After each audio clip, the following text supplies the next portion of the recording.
Holistik Indonesia. Pada kesempatan baik ini, acara ini kita menamakan Manasik Kesehatan. Adapun Manasik Kesehatan ada dua tujuan. Tujuan pertama adalah memberikan edukasi pendidikan kesehatan dalam rangka mencegah khususnya penyakit degeneratif. Karena penyakit jantung koroner dan stroke masih menduduki peringkat pertama sebagai penyebab kematian nomor 1 di dunia, termasuk di Indonesia.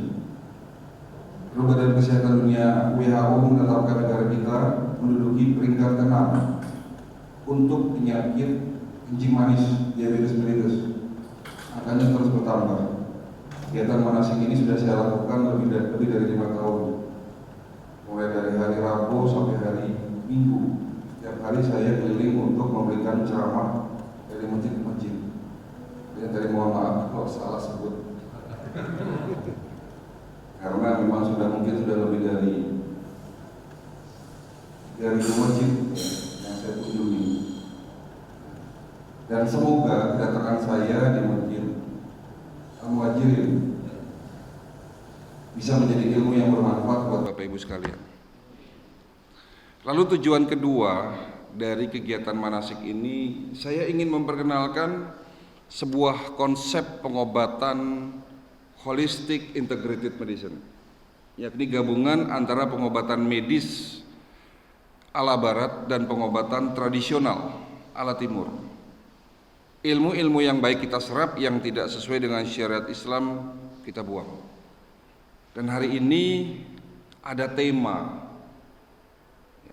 dengan judul, ini menarik Pak, kenapa penyakit kronis seperti diabetes, hipertensi, jantung, stroke, dan penyakit kronis lainnya adalah penyakit yang sulit untuk disembuhkan. Nah, nanti kita akan bahas hari ini. Kenapa susah disembuhkan? Bahkan kalau menurut ilmu kedokteran medis, penyakit tersebut tidak dapat disembuhkan dan harus minum obat seumur hidup. Ini pertanyaannya kenapa begitu gitu. Dan tentunya bagaimana cara mencegahnya dengan cara-cara sehat yang sudah diajarkan oleh Nabi kita Muhammad SAW. Baik Bapak Ibu sekalian, sebelum masuk materi, saya ingin bercerita sejarah berdirinya pengobatan holistik di Indonesia. Istilah holistik itu secara harfiah itu artinya menyeluruh Pak. Jadi secara bahasa Indonesia holistik itu sama dengan menyeluruh. Jadi pengobatan holistik itu pengobatan yang menyeluruh dari hulu ke hilir.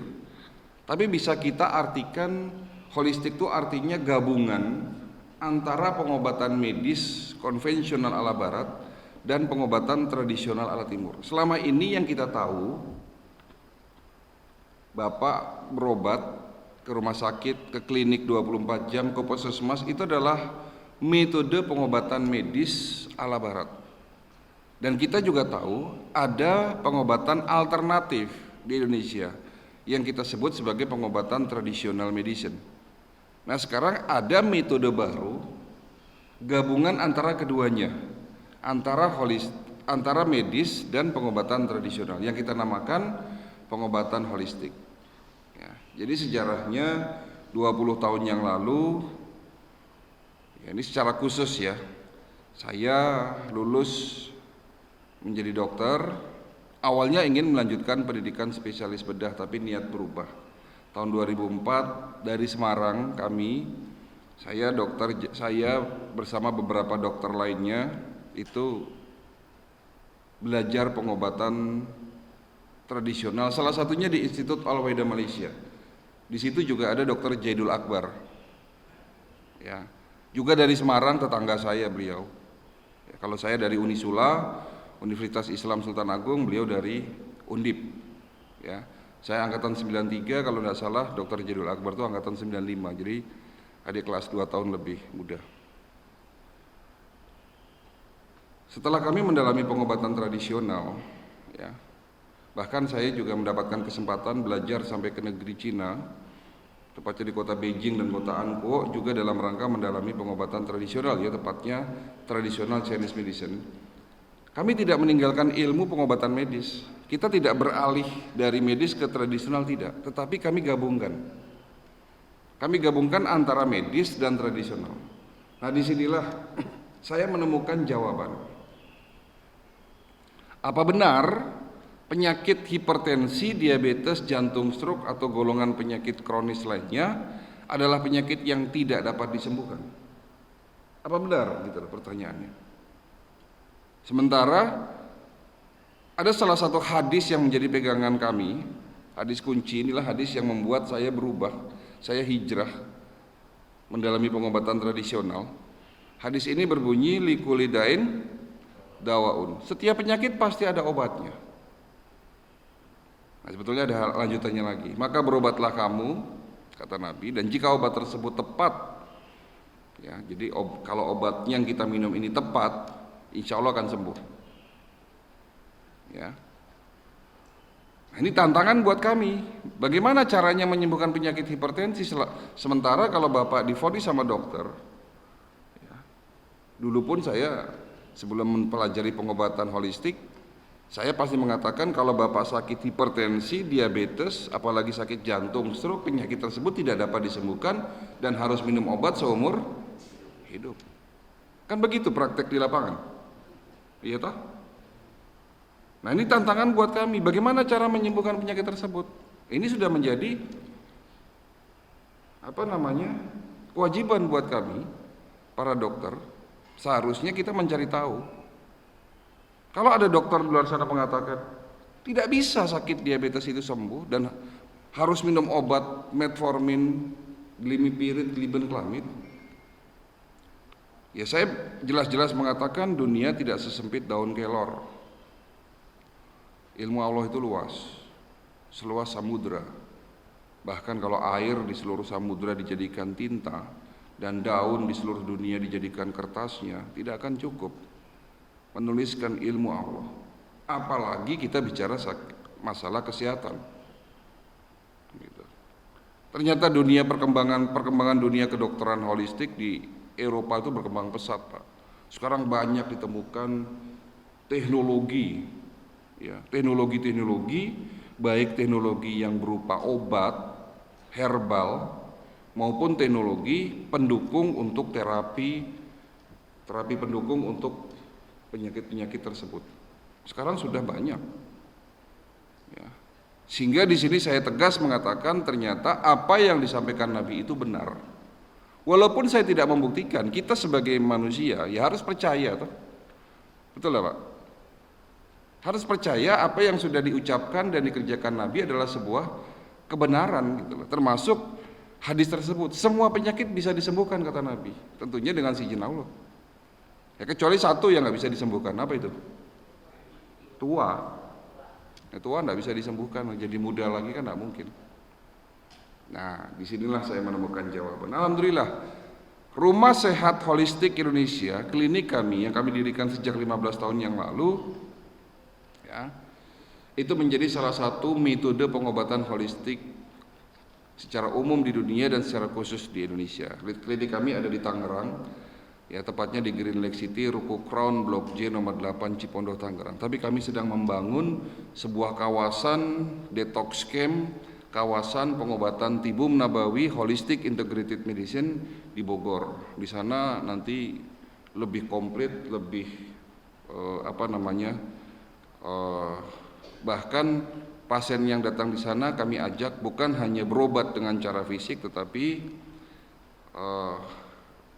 bisa refreshing karena kami membuat kawasan tersebut di puncak Bogor yang memang lokasinya itu indah. Jadi sekalian refreshing gitu loh. Ya. Mohon doa restunya, belum selesai. Ya, insya Allah akhir tahun 2022 baru selesai karena banyak bangunan yang harus kita bangun. Ya. Baik Bapak Ibu sekalian, itu adalah singkat sejarah berdirinya pengobatan holistik Indonesia.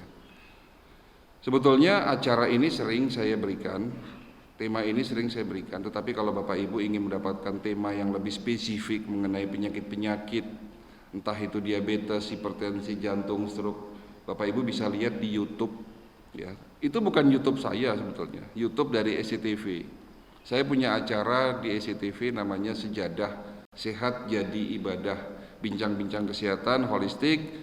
Ada saya, ada Ustadz Solmed dan Cing Abdel. Karena memang pandemi, acara tersebut kami stop. Dulu sebelum pandemi itu setiap hari, Pak. Ya, setiap hari acara itu tayang di pagi hari jam 7 sampai dengan jam 8 pagi ya. Tapi sekarang kita stop karena memang kemarin pas pandemi ya kita tidak bisa syuting. Sampai hari ini pun belum bisa syuting. Baik Bapak Ibu sekalian, kita langsung masuk materi. Kenapa penyakit kronis sulit disembuhkan? Ya, kenapa penyakit kronis sulit disembuhkan? Ada 3 jawaban. Jawaban pertama karena gaya hidup yang salah. Kalau bicara penyakit kronis, ya, itu penyakit yang berproses lama. Istilah kronis adalah penyakit yang berulang-ulang. Berbeda dengan penyakit akut. Kalau kondisi akut adalah penyakit yang sedang berlangsung. Misalnya Bapak terinfeksi virus corona, lalu 3-4 hari kemudian Bapak demam. Nah, pas demam itu adalah disebut sebagai kondisi akut. Penyakit yang sedang berlangsung dan kita merasakan sakit.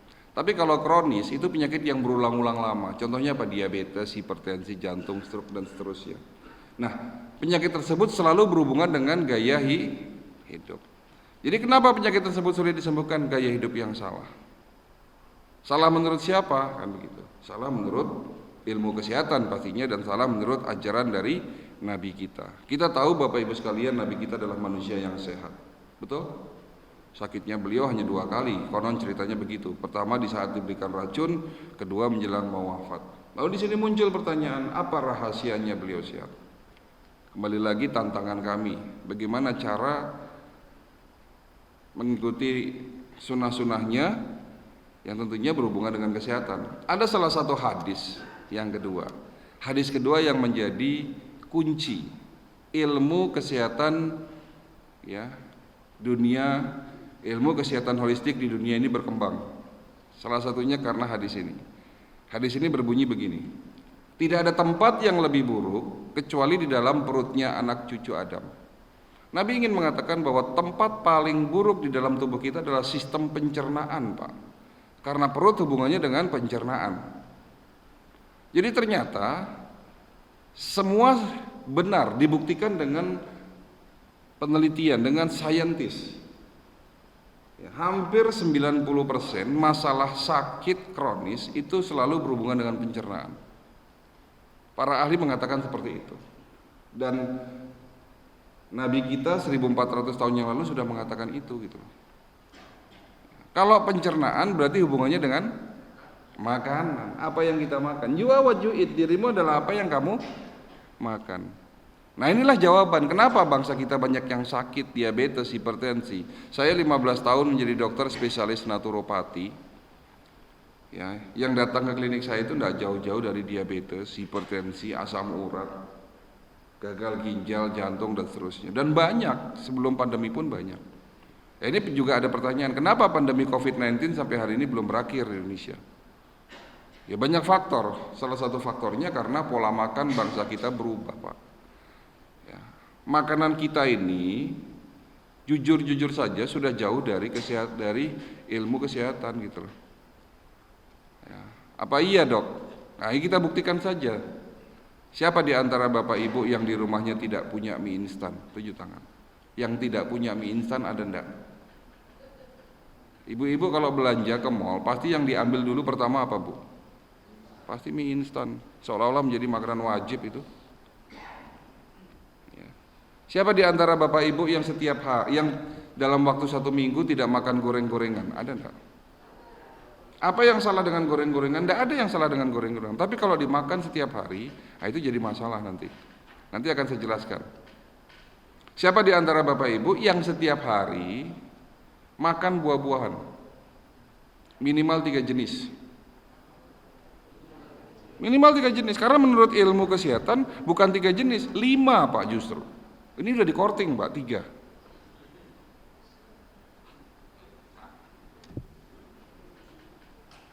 Ya. Sudah di korting 3 gitu. Nah, inilah jawaban gitu, ya. Oke, kita belajar sedikit ya mengenai tubuh manusia, tubuh Bapak, tubuh kita ini. Tolong perhatikan, bagian terkecilnya itu namanya sel, Pak. Bagian terkecil makhluk hidup, entah tumbuh-tumbuhan, hewan, manusia, itu namanya sel. Kalau pengen buat tubuh kita sehat, ya buatlah sel tubuh kita sehat.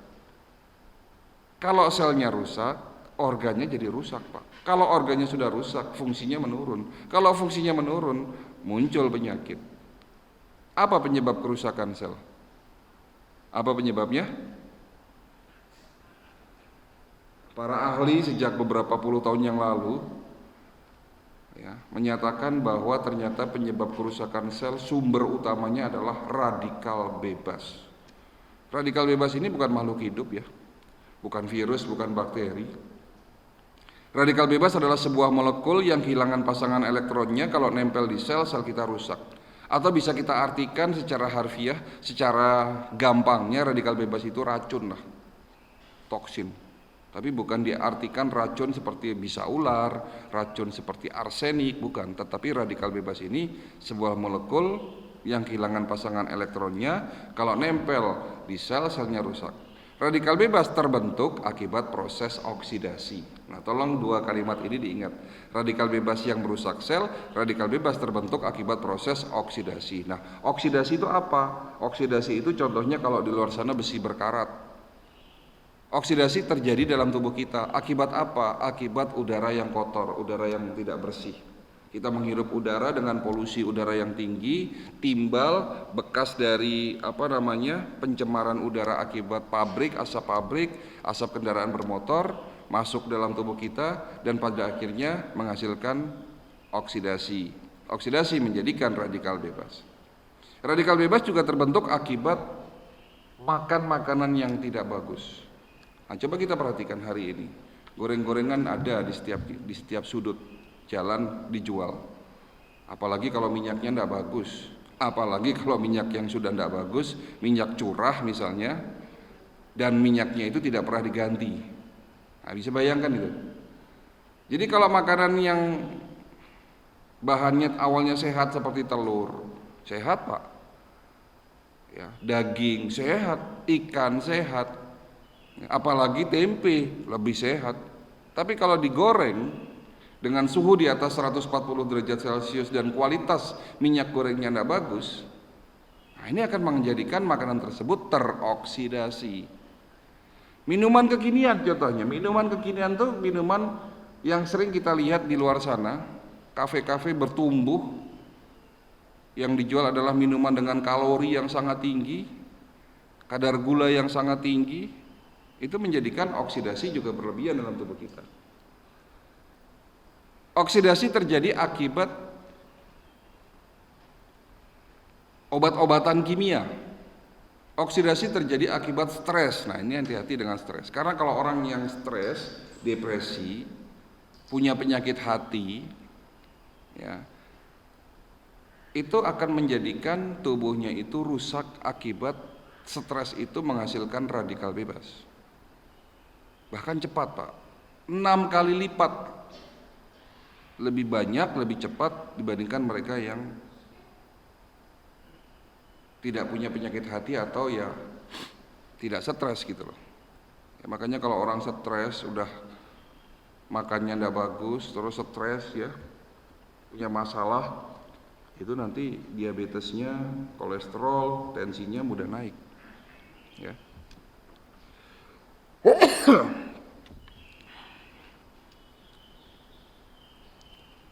Tapi Allah Maha Baik Pak. Allah Maha Baik. Allah sudah menyiapkan obatnya dalam tubuh kita. Ya. Obat paling mujarab yang Allah ciptakan ada dalam tubuh kita Pak. Obat yang sebagai penangkal dari oksidasi. Namanya bukan antioksidan. Beda sama antibodi.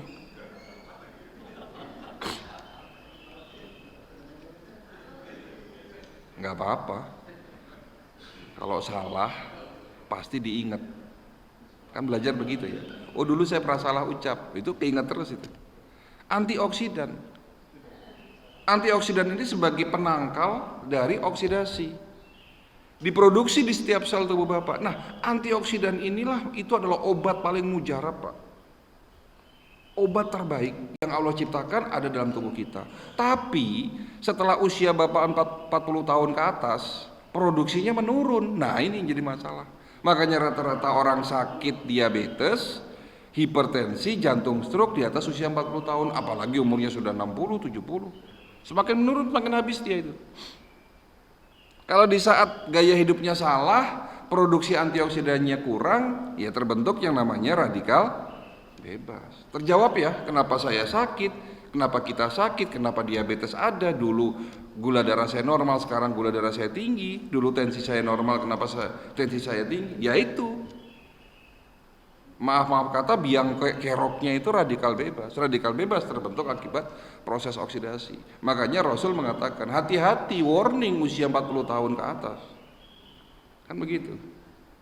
Karena secara ilmiah hari ini dibuktikan orang yang sudah di atas 40 tahun, obat yang dalam tubuh kita yang selama ini diproduksi cukup sudah mulai menurun. Nah itu. Tapi kembali lagi, Allah maha baik, Pak. Allah bukan hanya menciptakan obat ada dalam tubuh kita, tapi obat itu ada dalam makanan kita. Ada di mana? Yang jelas bukan di mie instan, Bu. Yang jelas bukan di nugget, bukan di goreng-gorengan, bukan di sosis atau makanan siap saji lainnya, tetapi antioksidan itu ada dalam buah-buahan. Semua buah mengandung antioksidan, semua herbal mengandung antioksidan. Contoh antioksidan namanya resveratrol. Antioksidan kan jenisnya banyak, Pak, ada ratusan. Ya. Tapi ada 2 antioksidan menjadi jenderalnya. Jadi ternyata antioksidan itu ada jenderalnya. Kalau tidak ada antioksidan ini, antioksidan lain percuma. Di dalam tubuh kita ada 2, 1 jenderal, 1 rajanya, 1 panglimanya, jenderalnya. Namanya glutathione sebagai raja antioksidan, dan jenderalnya adalah superoksid dismutase. Itu ada dalam tubuh kita. Tapi Allah menciptakan antioksidan lain ratusan ada dalam buah-buahan dan tanaman-tanaman obat. Contoh resveratrol, antioksidan yang dapat mencegah penyakit jantung koroner, ada di mana? Biji buah anggur. Bapak kalau makan anggur, bijinya jangan dilepeh, Pak. Dikunyah, ditelan. Itu obat untuk penyakit jantung. Di Amerika ada satu perusahaan herbal untuk mengobati penyakit jantung. Itu diekstrak dari biji buah anggur merah, Pak. Ada tuh. Ada antioksidan namanya lycopene. Dapat mencegah penyakit prostat. Bapak-bapak yang sudah mulai susah kencing, kencingnya lama, tidak selesai-selesai, itu kemungkinan prostat, Pak. Dapat diobati, dicegah dengan apa? Lycopene ada di mana? Buah tomat. Setiap hari makan tomat, Pak, Bapak.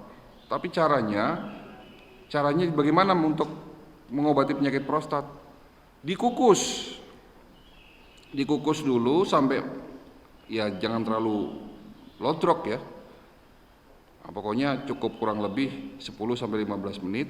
Tujuannya apa dikukus? Agar biji buah tomat itu lunak.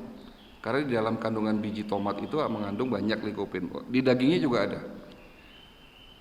Terus ada antioksidan namanya bromelin. Dapat mencegah penyakit kanker. Ada di mana? Ada di buah nanas. Ibu kalau motong nanas, bagian tengahnya jangan dibuang, Bu. Itu kandungan antioksidan namanya bromelin itu tinggi sekali di situ. Malah dibuang tuh. Karena enggak tahu, enggak apa-apa. Sekarang sudah tahu. Ada antioksidan yang terkandung dalam buah alpukat. Dapat mencegah penyakit pikun. Nah, ini cocok buat bapak-bapak nih.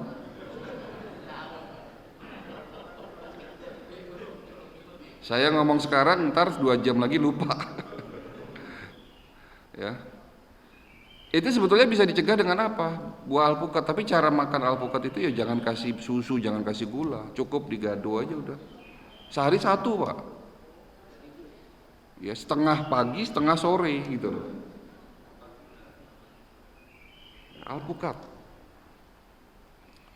Ada antioksidan terkandung dalam buah dalam buah apel dapat mencegah batu empedu.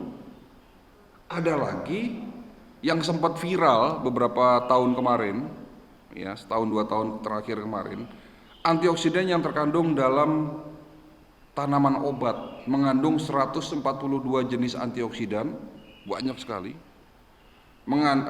Kandungan vitamin C-nya 6 kali lipat lebih banyak daripada lemon. Kandungan vitamin A-nya lebih banyak 3 kali dari wortel. Bahkan ini dinobatkan menjadi superfood. Wah, superfood, Pak. Apa itu? Daun apa? Daun apa? Daun kelor, bener. Ternyata obat itu ada di sekitar kita, Pak. Kita lebih suka minum amlodipin bagi yang sakit hipertensi, lebih suka makan metformin bagi yang sakit diabetes, tak? Tapi ternyata obat itu ada dalam makanan kita, ada di sekitar kita, dan ada dalam diri kita sendiri. Nah, obat yang ada dalam diri kita itu disebut sebagai self-healing. Tubuh kita memiliki kemampuan secara otomatis dapat memperbaiki manakala ada sakit. Ya, tapi kembali lagi kemampuan itu semakin menurun di saat usia di atas 40 tahun. Konsep ini disebut sebagai self-healing, dan konsep self-healing inilah yang menjadi dasar metode pengobatan secara holistik yang tentunya didukung dengan teknologi. Saya mau cerita, Pak. Beberapa tahun yang lalu, tepatnya sih belum lama, 2020 ya. Saya didatangi pasien ibu-ibu umur 55 tahun dengan kondisi yang sudah parah, Pak, datang. Ya, kaki sebelah kanannya busuk. Mulai dari betis sampai telapak kaki itu busuk, Pak. Jantungnya sudah lemah. Ya.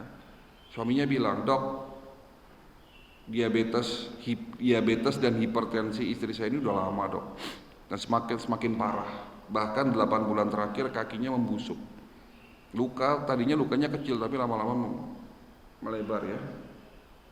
Dokter sudah di rumah sakit sudah nyerah katanya, Dok. Bilang cerita ke saya, ya, mau diamputasi kaki istri saya, tapi saya larang. Ya, saya mau cari alternatif pengobatan lain, siapa tahu ada." Konsultasi sama saya beliau, "Tolong, Dok, bagaimana cara menyembuhkan penyakit istri saya?" Sulit, Pak, tidak mudah mengobati pasien yang datangnya sudah parah. Ya, tetapi inilah bentuk ikhtiar dari metode holistik yang kita kerjakan. Nah, di klinik kami, Rumah Sehat Holistik Indonesia, kami lengkapi dengan beberapa teknologi. Ya, salah satu teknologinya namanya Human Resonance Magnetic Analyzer, sebuah alat medical check up untuk mengetahui seluruh fungsi organ dalam tubuh kita ini berjalan normal atau enggak lewat gelombang energi. Jadi satuannya itu berbeda dengan satuan yang ada di laboratorium. Jadi kalau Bapak periksa darah untuk mengetahui fungsi jantung, fungsi ginjal, liver, kolesterol, asam urat, itu diambil darahnya. Tapi dengan alat yang baru ini Bapak tidak perlu diambil darahnya, sudah tahu seluruh fungsi organ tubuh kita. Berapa banyak? 250 parameter fungsional organ. Kalau di print semua, Pak, itu sebanyak kurang lebih 25 sampai 30 lembar. Nah, ibu itu saya periksa, hasilnya keluar. Saya lihat satu-satu. Fungsi ginjalnya tinggal 40%, jantungnya membengkak, paru-parunya ada flek, ya, ada infeksi, sistem peredaran darahnya tersumbat, gangguan saraf tepi, neuropati sindrom namanya. Makanya si ibu ini tuh sudah beberapa tahun terakhir ini tuh kakinya baal, kesemutan, kram. Itu karena efek samping dari diabetes. Ya. Dan itu semua terjadi akibat apa? Ya pasti gaya hidup yang salah, toh. Ternyata suaminya bilang, "Betul, Dok. Istri saya sejak muda tidurnya larut malam." Nah, ini poin penting. Orang yang kebiasaan tidur di atas jam 11 malam, oksidasi akan naik. Kenapa? Karena jam 11 sampai dengan jam 1 malam, di saat kita tidur pulas, Tubuh kita ini sedang melakukan bersih-bersih, Pak. Bersih-bersih dari apa? Ya radikal bebas, dari sisa-sisa metabolisme tubuh. Tapi kalau tidak tidur pada jam itu, ya proses itu terganggu. Yang kedua, di saat kita tidur di malam hari, ya tubuh kita akan melakukan yang namanya regenerasi sel. Sel-sel yang rusak dibangun lagi. Tapi kalau pada jam itu, 2 jam itu tidak tidur, ya akan terganggu, akan rusak tubuh kita. Sel-sel kita akan rusak. Makanya kalau orang sholat tahajud, Bapak mau sholat tahajud, ya kan disunahkan untuk tidur dulu toh.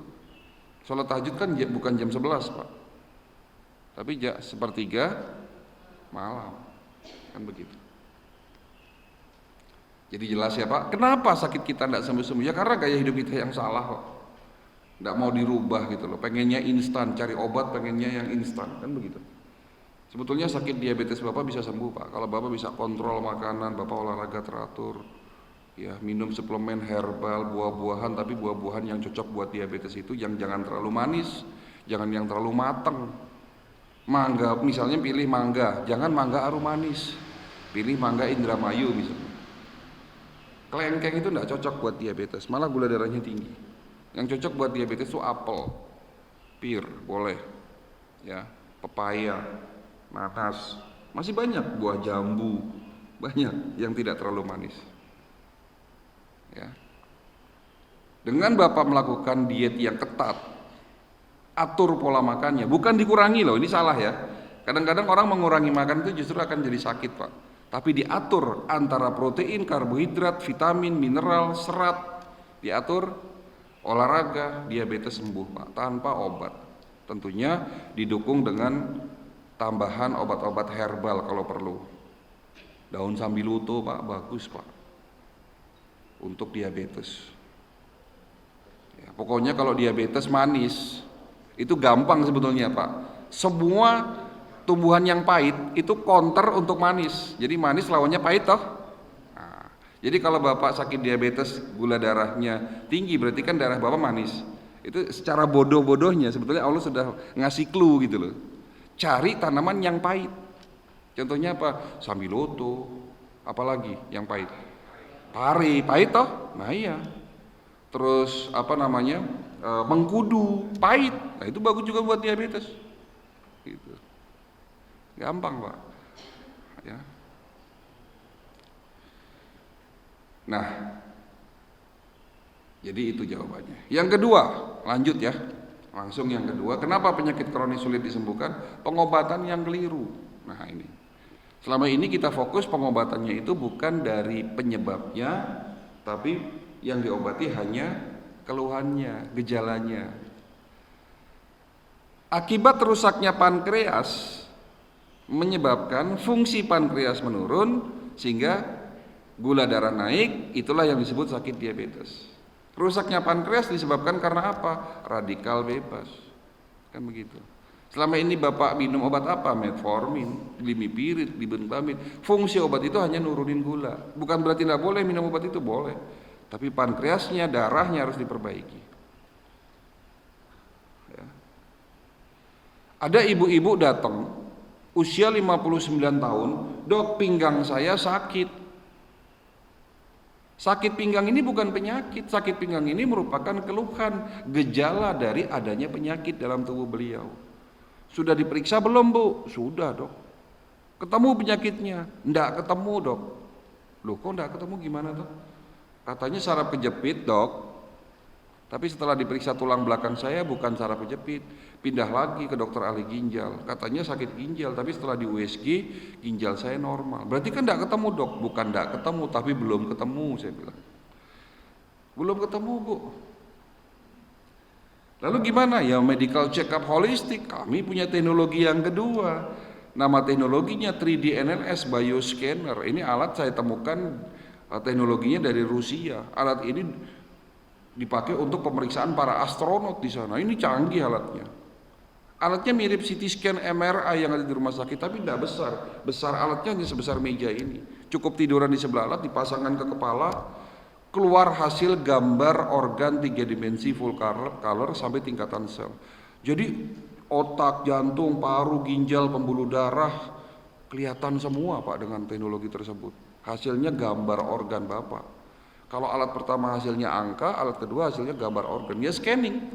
Tapi bedanya kalau di rumah sakit itu scanningnya kan, kalau yang lama itu hitam putih, tapi kalau scanning yang baru itu kan berwarna. Nah kita punya scanning yang berwarna itu. Teknologi itu saya temukan kurang lebih 4 tahun yang lalu. Masih jarang memang di Indonesia, tapi alhamdulillah saya dikasih kesempatan untuk punya alat itu. Saya pakai alat itu untuk pemeriksaan semua pasien-pasien kami, termasuk ibu tadi yang sakit pinggang. Alhamdulillah ketemu. Apa penyebabnya?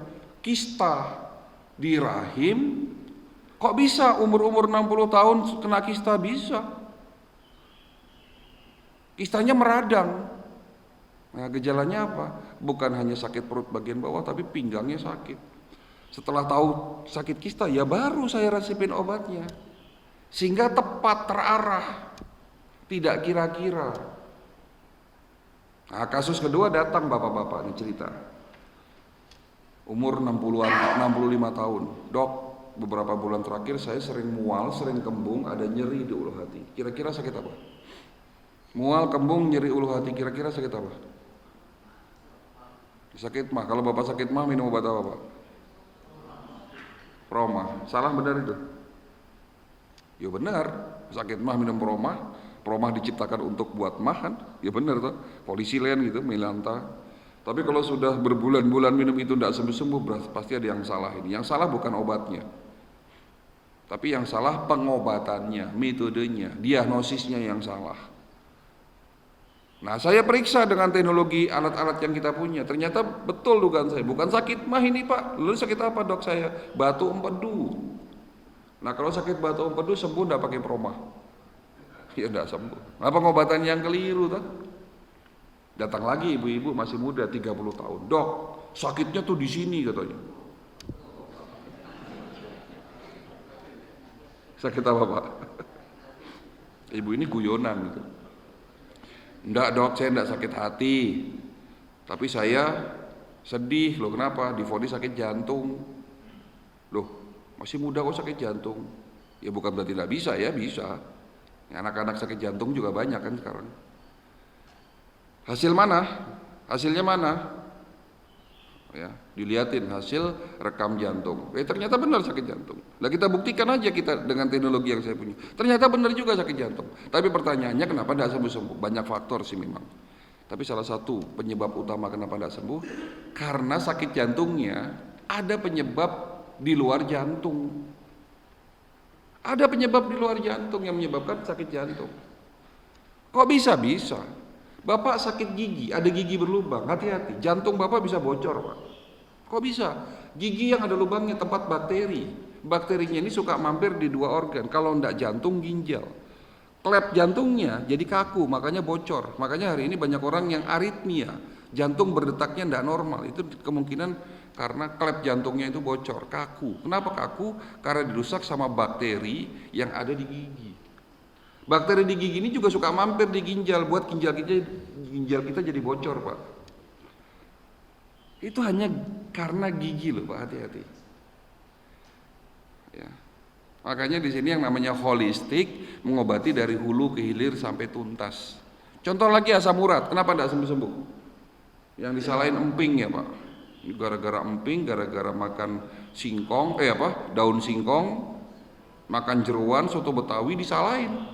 Asam uratnya tinggi. Nah dulu makan soto Betawi asam uratnya normal. Ya, sekarang jangankan makan soto Betawi, makan emping aja asam uratnya tinggi. Kenapa?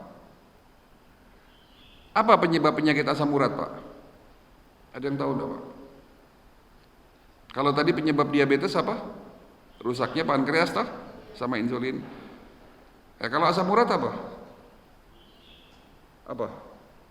Asam urat itu gangguan fungsi ginjal. Jadi kalau bapak ginjalnya tidak diperbaiki, ya asam uratnya terus akan tinggi Pak. Nah itulah holistik, mengobati dari hulu ke hilir. Tapi bukan hanya langsung ke ginjal. Ginjal rusak ini ada penyebab lain. Urutannya apa? Oh darahnya tidak bagus. Oh ususnya tidak bagus. Makanya butuh pemeriksaan menyeluruh holistik tadi. Ya, klinik kami kita dukung dengan teknologi-teknologi tersebut. Alhamdulillah Bapak Ibu sekalian. 5 tahun kita melakukan manasik kesehatan, sudah lebih dari 150.000 jemaah di Jabodetabek melakukan medical check up di klinik kami. Tujuannya bukan karena kita ingin mengajak begitu saja, tidak, tapi tujuannya mencegah lebih baik daripada mengobati, ya. Dengan cara kita harus tahu tubuh kita ini sesungguhnya sakit atau enggak gitu loh. Karena banyak orang di luar sana merasa sehat tapi ternyata enggak sehat gitu loh. Dan jawaban ketiga kenapa penyakit kronis sudah disembuhkan, ketahuannya sudah terlanjur parah. Nah, itu jawabannya. Penyakit kalau parah, Bapak datang ke klinik saya, ke rumah sakit, penyakitnya sudah parah, ya susah pastinya disembuhin. Tapi kalau masih ringan, ya gampang, kan begitu logikanya. Tapi kadang-kadang penyakitnya di saat masih ringan, tidak ada tanda-tandanya. Kalau tidak ada tanda-tandanya, kita tidak ada upaya untuk berobat, tidak ada upaya untuk menjaga tubuh kita. Tapi kalau kita melakukan medical check up, ya minimal kita waspada toh. Ya. Terkadang Bapak Ibu sekalian, mohon maaf ya, terkadang kita lebih sayang sama motor kita lebih sayang sama mobil kita. Loh kok bisa dok? Lah iya, motor ndak rusak kok, diganti oli setiap 4 bulan sekali, ayo tune up, servis, padahal ndak rusak. Tujuannya apa sih? Biar awet, kan begitu. Ganti oli, tune up, ya diservis. Kemarin saya jadi ingat nih, ya beberapa minggu yang lalu kemarin tuh saya ada jadwal servis mobil. Saya ke dealer. Sampai di dealer dicolokin pakai komputer. Saya tanya, "Ini apa Mas? Alat apa?" "Ini alat scanning untuk ngetahuin apakah mobil Bapak ini ada masalah atau tidak." Setelah di scanning, keluar datanya, keluar semua tuh ratusan. Ketahuan, ada warning, klip gitu. Ternyata kampas rem sebelah kanan mobil saya sudah mulai habis. Nah ini ketahuan, ganti Pak, sebelum nanti merembet kemana-mana, yang lain spare partnya jadi rusak. Oke, saya jadi ingat, Mas, saya juga punya alat gini loh. Bapak punya alat ini buat apa? Alat scanning, tapi buat manusia, saya bilang. Kalau Mas punya alat scanning buat mobil, saya punya alat scanning juga buat manusia. Tujuannya apa ya sama. Ketahuan, kalau ada masalah sekecil apapun, buru-buru obati sebelum menjadi parah. Nah itu dia.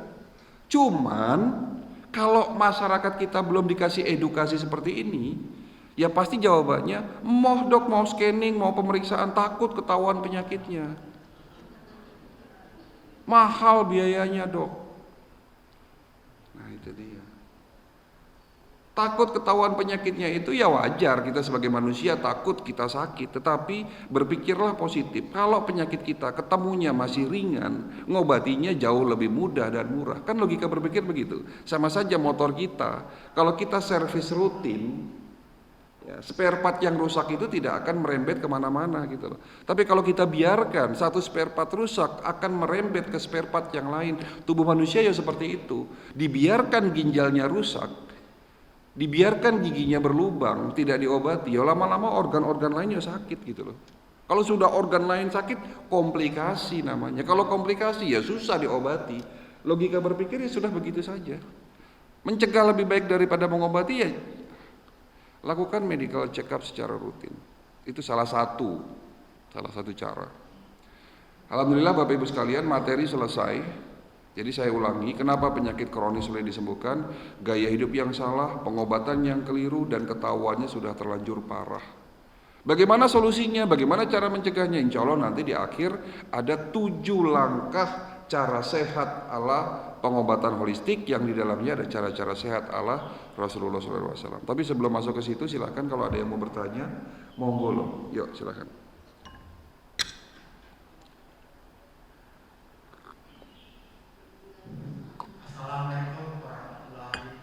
Waalaikumsalam warahmatullahi wabarakatuh. Ini mengenai, terima kasih dokter, banyak ilmu yang Anda dapat. Ini mengenai buah. Saya termasuk yang sering mengkonsumsi, tapi ada informasi buah-buah dari Cina itu ada dikasih pupuk atau apapun namanya yang mengandung racun atau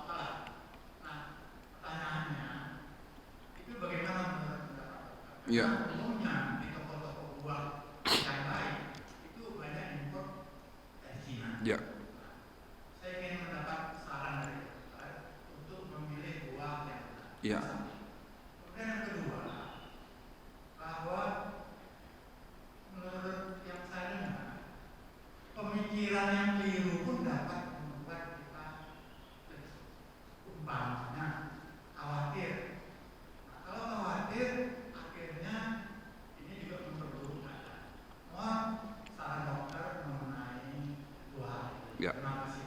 Assalamualaikum warahmatullahi wabarakatuh. Waalaikumsalam warahmatullahi wabarakatuh. Rasulullah mengatakan tuntutlah ilmu sampai ke negeri Cina. Ini memang negara Cina ini luar biasa. Tapi yang kita ambil sisi positifnya aja lah.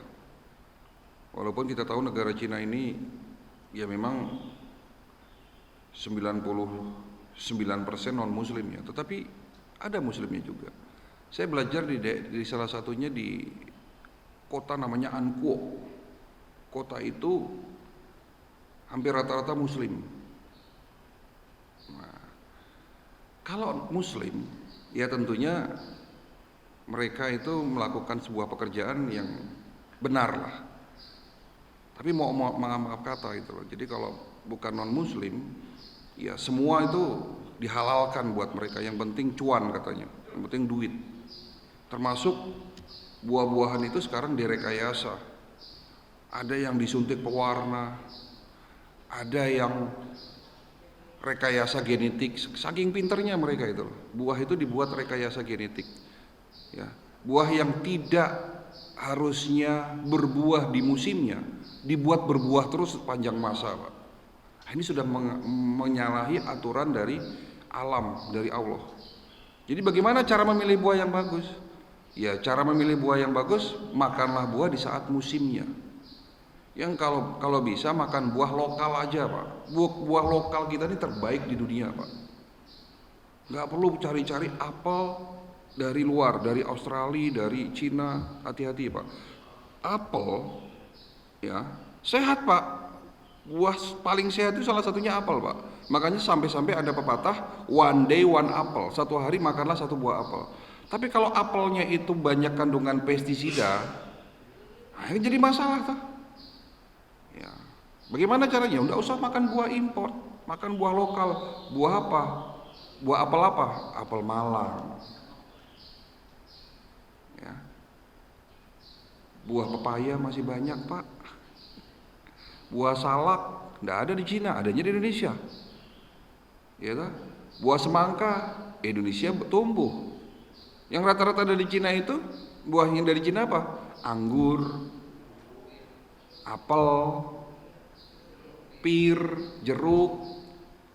Nah, jeruk Indonesia juga berlimpah. Jeruk mana? Jeruk Sambas, Kalimantan Barat, enak. Buah nggak usah cari-cari yang aneh-aneh, yang ada sekitar. Jambu sehat, Pak. Ya, nanas, silahkan.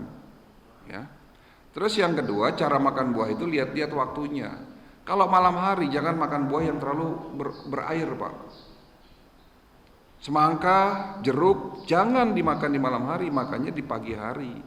Semangka kalau dimakan di pagi hari itu bisa untuk melindungi lambung kita dari penyakit mah. Jadi dapat mengobatin penyakit mah itu dengan semangka tapi pagi hari. Ya, malam hari buah yang padat seperti apa? Apel, pepaya, pisang. Pisang ya bagus, Pak, terutama bapak-bapak yang sudah mulai suka kram, ototnya lemah, makan pisang karena pisang mengandung kalium. Jantungnya melemah, makan pisang. Tapi bagi yang sakit diabetes, jangan pisang barangan, jangan pisang yang terlalu manis. Nah itu, pilih-pilih makan buah juga. Terus makan buah, waktunya itu sebelum makan. Jangan makan buah setelah makan, keliru. Jadi sekarang sudah tidak ada istilah cuci mulut, tidak ada, Pak. Makan buah itu 10 sampai 15 menit sebelum makan. Jadi kalau waktunya makan, misalnya Bapak mau makan jam 1, ya setengah 1 atau jam 1 kurang 15 Bapak makan buah dulu, entah pisang dulu, pepaya apa. Supaya apa? Membuat usus kita ini siap, karena buah mengandung banyak enzim untuk pencernaan kita. Kan begitu. Nah, itulah cara makan buah ya, Pak. Terus pertanyaan kedua, bagaimana supaya kita ini tidak merasa takut. Memang betul tubuh manusia terdiri dari 3 unsur, body, mind, and soul. Saya punya buku, saya tulis sendiri, judulnya Body, Mind, and Soul. Itu adalah buku petunjuk pengobatan holistik. Saya tidak jual di Gramedia, saya tidak jual di toko buku, tapi saya berikan gratis buat pasien-pasien yang datang ke klinik kami sebagai buku pedoman petunjuk pengobatan secara holistik. Bapak Ibu nanti kalau mau medical check up di klinik kami pun kita berikan gratis buku itu. Nah, di dalam buku itu dijelaskan bahwa tubuh manusia terdiri dari 3 unsur, body, mind, and soul. Kalau fisiknya sakit, pikiran dan jiwa kita bisa sakit. Sebaliknya juga, pikiran kita sakit, fisik kita bisa sakit. Lalu bagaimana cara supaya kita tidak merasa was-was? Bapak bertanya begitu. Was-was itu kan terjadi karena ketidaktahuan, Pak. Betul enggak?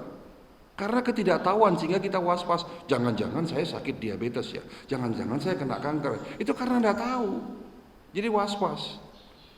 Bagaimana supaya tidak was-was? Yo medical check up. Pastikan tubuh Bapak ini sehat atau enggak. Kalau tahu ada penyakitnya, enggak usah takut, buru-buru diobati sebelum jadi parah. Semua ada solusi, kan begitu. Tapi memang manusia itu punya 2 cara pandang yang berbeda, Pak. Itu manusia. Manusia itu seperti itu. Ada orang yang selalu berpikir negatif, ada juga orang yang selalu berpikir positif. Apapun kejadiannya, orang yang negatif akan berpikir selalu negatif. Apapun masalahnya, orang positif selalu berpikir positif. Contoh, ya, setelah acara manasik kemarin selesai, rombongan datang ke klinik 21 orang. Ya, ini cerita bukan kemarin tapi beberapa waktu yang lalu. Dari 21 orang ini, 2 diantaranya ada tumor, ketemu dari hasil pemeriksaan. Tumornya masih kecil, Pak. Ada infeksi. Orang yang negatif bilang ke saya, itu kan dok, jadi saya stres nih sekarang. Gara-gara dokter periksa, ketahuan penyakitnya. Loh kok begitu? Tapi orang yang kedua ini berpikir positif. Alhamdulillah dok, untung dokter ngajak saya periksa, sehingga saya tahu ada tumor, tumornya masih kecil, lebih mudah kan dok diobati? Iya, nah itu orang positif. Satu masalah tapi 2 cara pandang berbeda. Itu manusia, ya wajar. Makanya diberikan pengertian saja. Orang yang negatif dikasih pengertian. Bukan begitu cara berpikirnya, Bu. Justru kalau ibu tahu penyakit ibu sekarang masih ringan, ngobatinya lebih mudah. Tapi kalau sudah parah, ibu pengen penyakit ibu lebih parah baru diobati, ya enggak juga dok. Lalu gimana? Gitu loh. Kalau kita tidak tahu, ya seperti mobil kita. Kalau ingin awet mobil kita, ya rutin servis. Ya, semakin tua, semakin antik, semakin mahal Pak harganya kalau mobil. Kalau manusia kan begitu. Kalau mobil semakin antik, semakin mahal kan gitu. Ya. Nah, ini cara pandang kita nih harus dirubah mulai hari ini, Pak. Wespen lah yang ngapain sih periksa-periksa, kalau waktunya mati ya wespen mati aja. Kok ada yang ngomong begitu? Pak, kita sebagai manusia enggak usah ngomongin mati, itu urusan Allah gitu loh. Tapi kalau sebelum mati stroke, gagal ginjal, nah itu yang kita hindari, itu yang kita cegah gitu loh. Karena sakit itu sesungguhnya bukan takdir. Nah, ini perlu perhatikan. Sakit itu bukan takdir. Oh, takdir saya kalau udah sakit kanker ya wes ben, oh salah itu.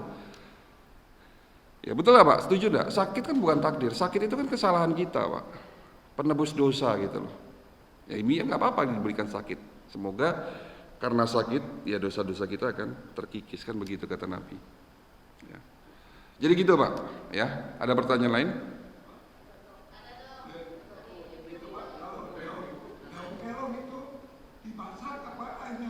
Nah, ini pertanyaan bagus. Semua daun herbal, satu, itu kalau bisa dikeringin. Kenapa? Karena yang namanya herbal juga masih ada getah. Getahnya ini bahaya buat bisa dapat merusak ginjal sama liver. Jadi semua herbal itu jangan langsung direbus. Kalau bisa herbal itu untuk menghilangkan racun-racunnya dari getah itu dikeringin. Dijemur, setelah dijemur pastikan betul-betul kering. Kalau masih lembab masukin ke oven. Di blender, disaring ya, bubuknya itu simpen di botol kaca. Lebih gampang minumnya pakai sendok buat teh. Itu satu ya. Yang kedua, jangan minum obat herbal itu tunggal.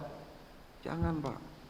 Karena kalau Bapak minum obat herbal tunggal, ya, walaupun itu herbal daun kelor sekalipun, ya, kembali lagi itu tidak dianjurkan. Kenapa? Herbal itu lebih baik saling bersinergi antara satu herbal dengan herbal yang lain. Tapi butuh ilmu, Pak. Karena kalau herbal kita campur tanpa ilmu, herbal itu bisa menjadi justru melemah kekuatannya. Contoh misalnya, akar alang-alang akan semakin bagus khasiatnya kalau dicampur dengan daun meniran. Untuk ngobatin apa itu? Ginjal, membersihkan ginjal. Akar alang-alang kalau dicampur sama daun meniran itu kekuatannya bisa berlipat-lipat. Tapi ada juga herbal yang saling melemahkan. Misalnya contoh apa? Misalnya unsur panas sama unsur dingin digabungkan. Misalnya contoh apa ya? Daun sambiloto. Daun sambiloto dicampur sama pisang. Daun sambiloto misalnya dicampur sama akar alang-alang tadi, nggak bisa. Nah, ini membutuhkan ilmu, tak?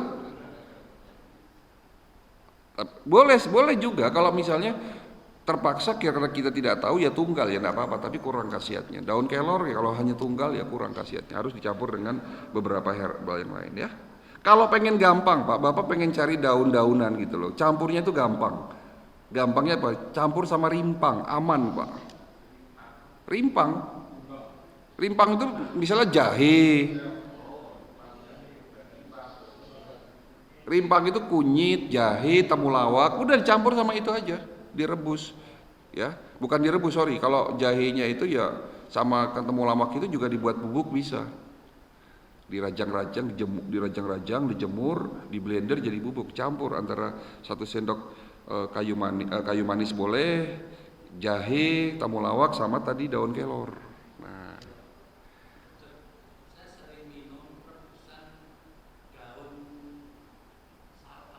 salam. Daun katuk.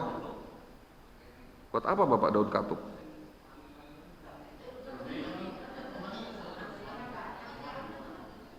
Ya intinya begitu, Pak. Jangan minum herbal itu yang masih basah daunnya. Karena kalau masih basah, getahnya itu dapat merusak ginjal dalam jangka waktu yang lama. Itu loh. Makanya kan butuh ilmu. Nanti di buku yang saya berikan tapi nanti kalau misalnya Bapak mau medical check up, itu banyak petunjuk di situ. Nanti banyak herbal, tapi semuanya harus dikeringin dulu kalau bagus ya, seperti itu. Ada banyak petunjuk juga buah-buahan, jus yang dapat mengobati beberapa penyakit. Ya. Kelor itu ada yang dijual untuk apa? Biji daun kelor. Ya. Untuk penelitian di bidang untuk biji daun kelor itu saya belum mendapatkan penelitiannya. Lebih baik daunnya, Pak. Ya, lebih baik daunnya. Ya. Apa Bu? Silakan.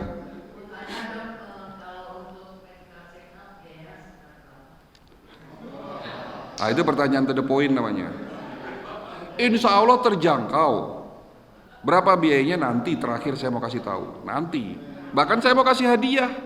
Saya akan kasih hadiah bagi yang mendengarkan ceramah saya sampai selesai. Tidak lama kok, 15 menit lagi selesai. Ya. Nanti sama Mas Takin, ada staf saya. Ya. Baik, kita lanjutkan ya kalau tidak ada pertanyaan lagi. Jadi Ibu ditahan dulu jawabannya nanti akhir ya. Ya Pak, silakan.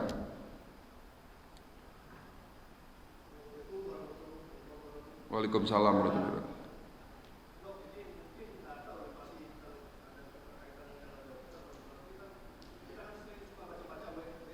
Ya.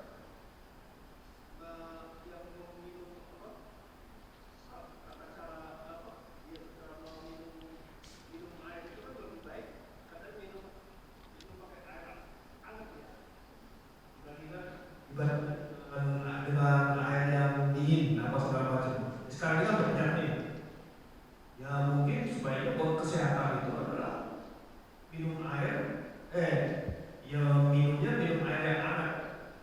Jadi jangan sampai dingin, karena waktu dingin itu pada organ-organ di tubuh ini jadi bergeraknya agak lambat gitu.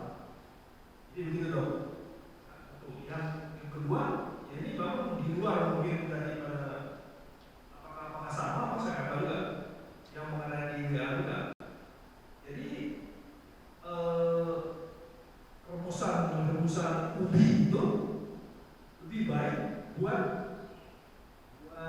kesehatan, itu Pak. Ya. Jadi pertanyaan Bapak ini fakta atau hoax gitu ya? Nah, itu benar atau salah gitu dok? Itu pertanyaan gitu ya? Oke. Untuk masalah minum nanti akan saya jawab di 7 cara sehat ala pengobatan holistik, biar tidak 2 kali. Karena di situ nanti ada bagaimana cara minum yang benar. Untuk masalah umbi-umbian itu hoax Pak. Kalau ada yang mengatakan lebih baik herbal umbi-umbian, tidak Pak. Semua ada fungsinya. Secara logika, kita berpikir secara logika sebetulnya ya. Ilmu logika tuh begini. Akar itu memang lebih cocok buat penyakit kanker Pak. Umbi-umbian, akar itu memang lebih cocok buat penyakit kanker. Daun posisinya di atas lebih cocok buat penyakit paru-paru. Jadi Allah menciptakan pohon itu kan mulai dari daun, bunga, buah, batang, kulit, akar, semua bisa dimanfaatkan. Bukan berarti yang paling bagus adalah akar, tidak, tergantung dari penyakitnya apa gitu loh. Jadi dari pengobatan tradisional Chinese medicine yang saya pelajari, rata-rata orang Cina untuk mengobati penyakit kanker itu dari akar-akaran, benar. Tapi kalau untuk penyakit paru-paru, penyakit jantung, lebih memakai daun-daunan, gitu loh. Jadi tergantung penyakit. Ada juga ilmu lain yang mengatakan dari suhu panas dan dingin, dari unsur panas dan dingin. Karena manusia sakit itu bisa karena ketidakseimbangan antara unsur panas dan dingin. Iya itu benar. Contoh kayak kemarin, ada pasien yang susah punya anak. Tapi ternyata masalahnya bukan di rahim, tapi masalahnya di ginjal. Ginjalnya terlalu dingin. Kok bisa hubungannya dengan dengan organ reproduksi? Bisa, karena ginjal yang terlalu dingin itu membuat ovulasi terganggu. Sel telurnya itu tidak berkembang dengan benar. Jadi yang diobati apanya? Ya dua-duanya, rahimnya diobati, ginjalnya juga diobati. Bagaimana cara mengobati ginjal? Diberikan herbal dengan unsur panas, karena dingin di-counter dengan unsur panas. Gitu Pak. Jadi tidak ada herbal yang paling bagus, itu tidak ada. Tergantung cocok-cocokan. Makanya kan Rasul mengatakan, kalau sakit maka berobatlah kamu, dan jika obatnya tepat, insya Allah akan sembuh, kan begitu. Kalau obatnya tidak tepat ya tidak sembuh kan. Walaupun sembuhnya kita ini faktornya banyak. Bisa saja kita sudah minum obat teratur, obatnya tepat, tapi hati kita ragu-ragu. Kan begitu. Kita minum obat ragu-ragu pun tidak akan menghasilkan sesuatu yang baik. Keraguan. Lah gimana Allah akan memberikan kesembuhan kalau kita sendiri ragu gitu loh. Ya, nah seperti itu. Gimana mau sembuh tapi kalau makannya masih ngawur? Nah, semua kan faktornya banyak nih. Kesembuhan faktornya banyak. Ya. Makanya pengobatan yang terbaik itu apa? Dari dalam diri kita sendiri. Jadikan tubuh kita adalah dokter terbaik buat diri kita. Tapi bagaimana cara kita bisa menyembuhkan penyakit kita dengan cara diri sendiri kalau kita tidak tahu ilmunya? Makanya pengobatan holistik, semua pasien-pasien kami itu kita berikan edukasi Pak ya, konsultasi terkadang berjalan lama ya, tetapi dengan adanya saya membuat buku sehingga konsultasi itu dipersingkat. Bukannya saya tidak mau konsultasi lama-lama, tidak ya. Kadang daya tangkap orang beda-beda. Di saat sekarang saya ngomong A, B, C, D, besok lupa gitu loh. Makanya saya kasih buku, baca. Tapi ada juga pasien yang enggak baca bukunya gitu loh. Gitu. Padahal itu adalah buku petunjuk untuk pengobatan secara holistik, ya. Baik Bapak Ibu sekalian, kita lanjutkan terakhir dari saya 7 cara sehat ala pengobatan holistik. yang di dalamnya nanti ada cara-cara sehat ala Rasulullah SAW. Langkah pertama, satu, jaga makan.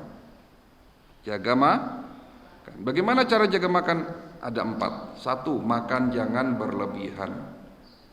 Bukan berarti mengurangi ya, tetapi makan jangan berlebihan. Banyak hadis yang berkaitan dengan makan jangan berlebihan. Bahkan di Al-Quran pun ada, Allah menyuruh kita makan dan minumlah jangan berlebihan, kan begitu. Tapi ada salah satu hadis yang menganjurkan kita makan jangan berlebihan. Ada yang tahu hadisnya bunyinya seperti apa? Ada yang tahu? Hah? Berhentilah sebelum kenyang. Makan di saat lapar, berhenti makan sebelum kenyang. Tolong perhatikan Bapak Ibu sekalian, hati-hati ya. Hari ini banyak hadis yang hoax. Itu bukan hadis, Pak. Populer memang di Indonesia, populer itu. Makan di saat lapar, berhenti makan sebelum kenyang. Itu setiap jemaah yang saya tanya, coba sebutkan hadis yang berkaitan dengan makan jangan berlebihan, pasti jawabannya itu. Makan di saat lapar, berhenti makan sebelum kenyang. Saya pernah melihat satu ustadz di YouTube-nya beliau. Ustadz ini cukup terkenal. Ustadz ini cerdas, namanya Ustadz Adi Hidayat. Tahu ya pasti semua dengan beliau. Dia cerdas, pinter. Dia mengatakan makan di saat lapar berhenti makan sebelum kenyang itu bukan hadis. Dia tunjukkan tidak ada dalam daftar buku hadis, itu tidak ada, Pak.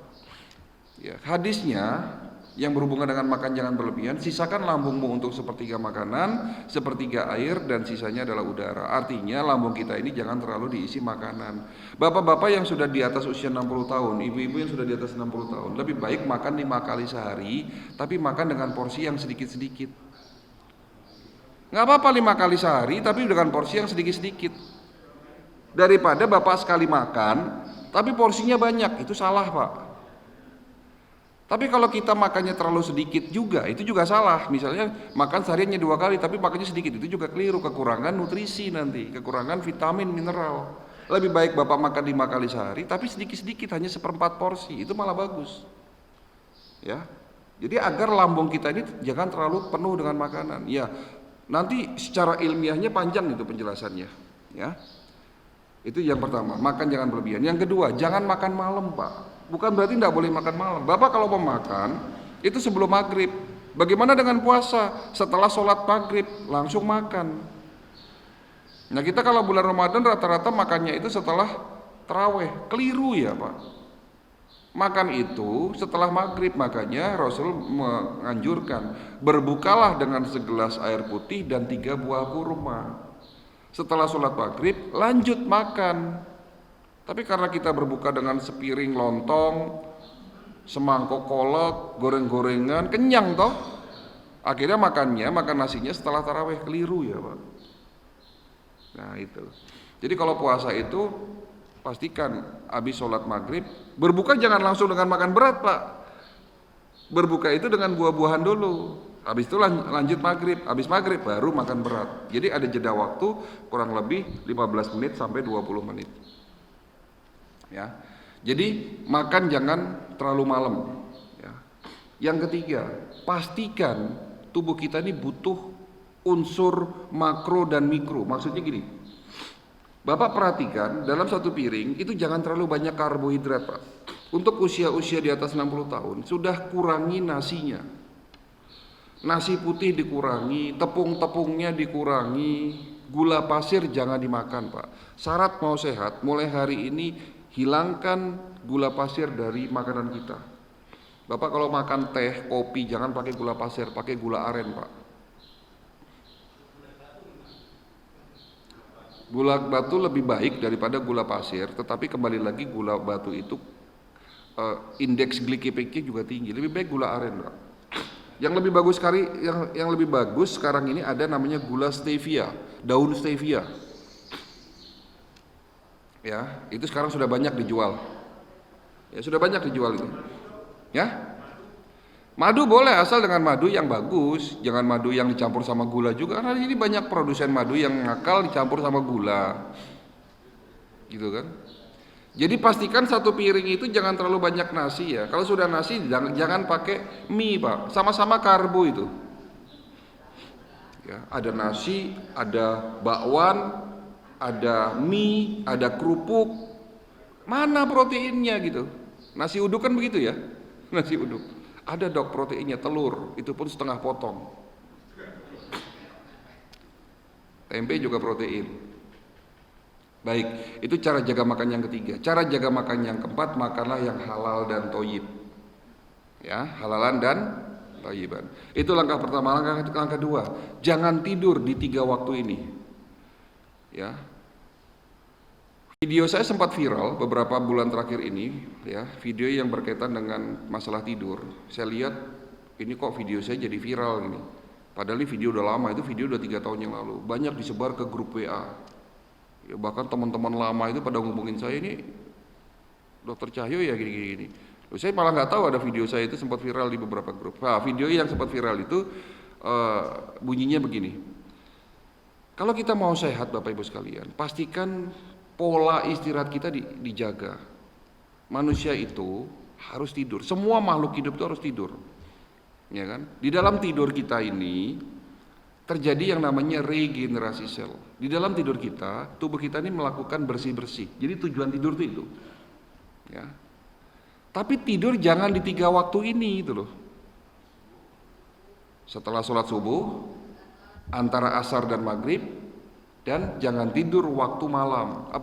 Jangan tidur terlalu malam gitu loh maksudnya. Jangan tidur di atas jam 11 malam. Tidur itu sebaiknya sebelum jam 11, jam 10 silahkan. Jam 9, tapi jangan tidur terlalu gasi, habis sholat isya langsung tidur, jangan juga, nanti jam 1, jam 12 bangun, nah itu jadi masalah. Ya kan? Karena terlalu cepat tidurnya, ya. Itu langkah kedua ya. Langkah ketiga, air putih. Nah, ini tadi ada pertanyaan, bagaimana dengan air putih hangat gitu kan? Air putih ada beberapa syarat kita minum. 1, syarat minum air putih, jangan berlebihan dan jangan kurang. Jangan kurang dari 1,5 liter, jangan lebih dari 5 liter. Kurang mengganggu ginjal dan liver, lebih mengganggu saraf.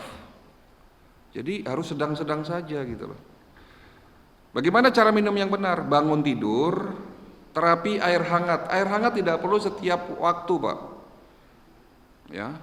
Tubuh kita tidak perlu setiap waktu air hangat. Yang penting jangan air dingin, jangan air kulkas, itu aja. Tapi ada hoax. Kalau minum air dingin membuat gemuk, itu hoax Pak. Yang membuat gemuk itu bukan air dingin, tapi memang air dingin itu akan mengganggu ya metabolisme di dalam pencernaan tubuh kita. Bukan berarti minum air dingin jadi gemuk, ya enggak juga. Terus minum air hangat terus jadi cepat kurus, ya enggak juga gitu loh. Itu enggak ada hubungannya secara langsung. Ya. Ini masalah unsur panas dan dingin saja. Kalau kita pencernaan kita tidak bagus, ya minum air hangat. Tapi kalau pencernaan kita bagus, boleh minum air suhu ruangan, bukan air dingin, gitu loh. Bagaimana cara minumnya? Pagi hari bangun tidur minum 1-2 gelas air hangat. Setelah sholat subuh, di saat masih udara dingin, boleh minum air hangat. Tapi kalau sudah matahari sudah keluar, ya tidak apa-apa, pakai air biasa pun tidak ada masalah. Pastikan 1 jam sekali Bapak minum air 1 gelas. Nah, buat bapak-bapak dan ibu-ibu yang usianya sudah di atas 60 tahun nih, alarm hausnya sudah mulai hilang loh, hati-hati. Alarm hausnya sudah mulai hilang. Jarang haus pada usia tersebut. Makanya pastikan alarm ada dalam handphone Bapak, setiap 1 jam berbunyi titit, oh waktunya minum. Karena banyak orang sakit gara-gara lupa minum Pak. Nah, ini sepele ini. Tapi nggak bisa dianggap sepele, ya. 1 jam sekali 1 gelas. Malam menjelang tidur, 1 jam sebelum tidur, jangan terlalu banyak minum, Pak. Nggak boleh, mau tidur banyak minum itu justru akan merusak ginjal, Bapak Ibu sekalian. Ya bukan hanya kencing terus, tapi merusak ginjal bahayanya. Kalau haus saja seteguk 2 teguk, sekedar membasahi kerongkongan. Itu langkah kedua. Langkah ketiga ya. Ini langkah ketiga. Sekarang langkah keempat. Langkah keempat, puasa. Orang yang sering berpuasa bonusnya sehat. Untuk materi puasa insya Allah akan saya berikan nanti. Saya tidak janji, tapi kalau ada kesempatan, ada waktu, insya Allah di bulan Ramadan tahun depan. Pas tuh cocok di bulan Ramadan ngomongin manfaat puasa dari sisi kesehatan. Ya, tapi insya Allah semua orang yang sering berpuasa bonusnya yang diberikan sama Allah sehat, Pak. Ya, itu langkah keempat. Langkah kelima, ada salah satu hadis yang berbunyi begini: di dalam tubuhmu ada segumpal daging, dan jika segumpal daging itu rusak maka rusaklah seluruh tubuh kita. Kalau sehat, sehat pula. Yang dimaksud Nabi, hati. Makanya langkah 5, jaga hati. Gimana bapaknya mau tenang di rumah kalau ibunya ngomel terus? Nah, atau sebaliknya, gimana ibunya mau tenang kalau bapaknya cerewet, ngomel? Nah, ini saling banyak. Kemarin ada bapak-bapak yang kena serangan jantung. Suami istri duduk di depan saya. Bapaknya enggak cerita, Pak. Bapaknya pendiam. Tapi saya sudah bisa memastikan ini bapaknya kena serangan jantung ya gara-gara istrinya nih. Istrinya ngomong terus. Paling dominan, Pak. Di depan meja saya tuh ngomong dari A sampai Z tuh nggak berhenti-berhenti. Ini bapak begini, ini begini. Bapaknya disalahin terus gitu loh. Saya bilang, Bu, bapak begini tuh ya gara-gara ibu, saya bilang.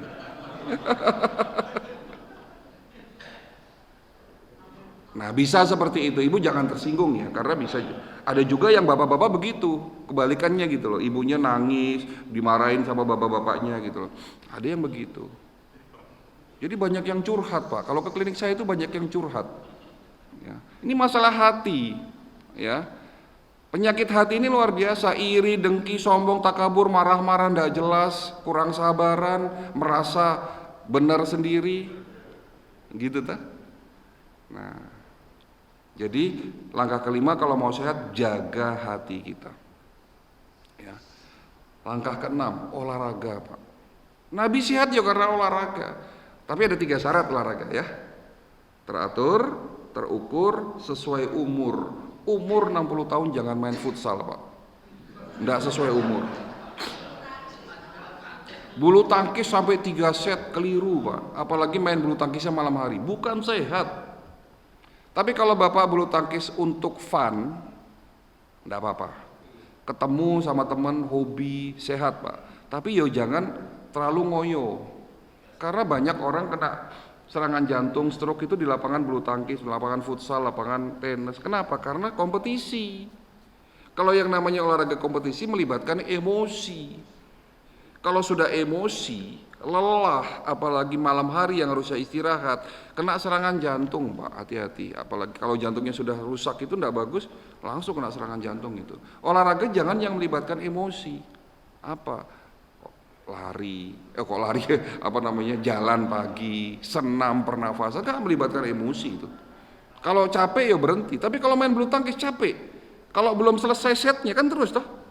Kita udah lelah nih, udah ngos-ngosan, tapi karena belum selesai setnya itu, akhirnya terus dipaksakan. Nah, tapi kalau kita senam, kita jalan pagi, capek ya berhenti toh. Nah, itu bedanya antara olahraga yang kompetisi sama yang tidak. Makanya kalau bapak-bapak yang usia di atas 60 tahun, pastikan olahraganya jangan yang sifatnya kompetisi. Yang bertanding itu hindari, Pak. Yang fun aja, naik sepeda, pipitan boleh. Tapi kemarin ada loh jemaah umur 70 tahun kena serangan jantung karena ikut klub goes Jakarta Bogor. 70 tahun kok klub goes Jakarta Bogor. Wah, ini saya bilang bukannya sehat jantungnya malah jebol, Pak. Kalau mau goes jangan lebih dari 5 kilo, Pak, ya. Oh, kalau Jakarta Bogor berapa ratus kilo pernah pergi. 60 kilo, sana lah baliknya. Ya, jadi langkah ke-6 olahraga teratur, terukur, sesuai umur. Olahraga juga cocok-cocokan buat penyakit, Pak. Contoh misalnya ibu kena sakit HNP saraf kejepit, jangan lari. Jangan jalan pun juga diusahakan jangan terlalu lama gitu loh. Penyakit saraf kejepit itu yang paling cocok olahraganya berenang. Berenang itu paling cocok karena dengan berenang tulang belakang kita jadi lentur gitu loh. Kalau nggak bisa berenang gimana? Ya udah masuk nyemplung ke kolam renang, nanti ya kecepak-kecipuk gitu loh pegangan gitu loh. Ya. Ya, air panas boleh, ya. Oke. Jadi itu langkah ke-6. Langkah terakhir, langkah ke-7, medical check up sebelum sakit. Dari tadi kita mengatakan bahwa pentingnya medical check up, pentingnya melakukan screening sebelum kita sakit. Seperti halnya motor mobil kita yang di servis rutin 4 bulan sekali ganti oli. Tujuannya supaya awet. Tubuh kita juga kalau pengen awet ya. Karena tidak semua orang diberikan anugerah seperti bapak-bapak di sini. Bapak-bapak yang usianya sudah di atas 70 tahun itu adalah rezeki. Diberikan kesehatan, rezeki, Pak. Rezeki yang paling tinggi tingkatannya kata Nabi adalah kesehatan. Ya, percuma punya duit banyak, punya mobil mewah, rumah mewah, tapi sakit stroke. Ya, nah itu dia. Makanya rezeki paling tinggi adalah sehat. Tapi saya mengajak bukan hanya buat bapak-bapak di sini, tapi semuanya saya mengajak untuk medical check up. Tadi ada pertanyaan, piro dok gitu ya. Insya Allah terjangkau. Jadi gini, medical check up memang tidak murah kalau di rumah sakit. Dengan standar medis yang ada, itu medical check up itu mahal Pak. Medical check up holistik itu mahal. Kemarin saya pernah tanya, ada salah satu jemaah yang melakukan medical check up. Pasien saya melakukan medical check up di rumah sakit dan medical check upnya komplit. Komplit. Dengan laboratorium sampai CT scan. Nah CT scan-nya seluruh organ di CT scan. Nah saya tanya berapa biayanya? 30 juta. Buat bapak kecil katanya, kalau memang orang kaya mampu. Tapi buat orang kebanyakan 30 juta itu mahal Pak. Kalau saya jadi bapak 30 juta, lebih baik saya buat umroh setahun sekali, saya bilang begitu. Gitu. Ada enggak medical check up holistik yang terjangkau? Ada insya Allah. Di klinik kami, medical check up itu dengan teknologi yang berbeda, tapi hasilnya sama, akurasinya sama. Bahkan ada beberapa teknologi yang jauh akurasinya lebih tinggi dari punya kita. Ya. Nah, dengan dua alat yang tadi saya cerita, Bapak Ibu nanti akan melakukan medical check up dengan dua teknologi tadi. Pertama namanya Human Resonance Magnetic Analyzer, hasilnya angka 250 parameter pemeriksaan fungsional organ. Yang kedua di scan, seluruh organ di scan. Organ apa aja di scan, seluruh organ, enggak kecuali Pak. Semua akan kelihatan. Itu biayanya 1.750.000. Saya anggap dengan pandemi COVID-19 hari ini orang sudah biasa melakukan medical check up, PCR swab dengan biaya yang cukup mahal 1 juta. Ada medical check up holistik dengan biaya 1.750.000, saya anggap itu terjangkau lah. Tetapi saya mau kasih hadiah buat Bapak. Ini hadiahnya. Tolong perhatikan. Ada 2 pasien di klinik, pasien umum dan khusus. Umum tanpa syarat apapun. Bapak kapan-kapan datang ke klinik, datang untuk medical check up, itu statusnya Bapak pasien umum. Biayanya tadi 1.750.000 untuk medical check up holistik. Tapi kalau Bapak ingin menjadi pasien khusus kami, itu biayanya separuhnya dari umum. 875.000 Pak. Ada enggak medical check up holistik yang biayanya 875.000? Enggak ada Pak. Ya ada di klinik kita. PCR swab saja, PCR swab itu sudah 900.000, walaupun sempat sekarang itu turun 500.000. Nah, tapi untuk jadi pasien khusus, tolong perhatikan Bapak Ibu sekalian, untuk jadi pasien khusus ada syaratnya. Apa syaratnya? Pertama, pasien khusus itu ya yang berlaku, yang boleh hanya Bapak Ibu yang hadir di masjid ini saja. Ini hadiah yang saya berikan. Pasien khusus tidak kita buka di luar acara manasik. Saya tidak pernah memberikan pasien khusus buat di luar acara manasik. Jadi yang bisa menjadi pasien khusus yang mendengarkan ceramah saya sampai selesai. Ya. Berikut dengan keluarga di rumah. Bagaimana caranya? Di belakang ada Mas Takin yang akan membantu Bapak mendaftarkan diri Bapak menjadi pasien khusus. Silahkan nanti tanya-tanya sama beliau bagaimana cara menjadi pasien khusus. Ya. Yang kedua, tolong perhatikan. Setelah Bapak menjadi pasien khusus, Bapak akan dapat fasilitas kedua, konsultasi gratis dengan dokter-dokter di sana selama 1 tahun. Sebulan sekali mau konsultasi monggo. Ini dokter spesialis naturopati itu jarang Pak. Jarang di rumah sakit itu bahkan enggak ada. Adanya di Rumah Sakit Holistik Internasional Purwakarta. Bapak mau konsultasi dengan Dr. Husein Bajri, itu ngantrinya itu sebulan Pak. Dan biaya konsultasi dengan beliau itu 500.000. Ya. Dengan Prof. Amrullah itu ahli pengobatan holistik, itu juga konsultasinya tok, ya itu sekian. Ya.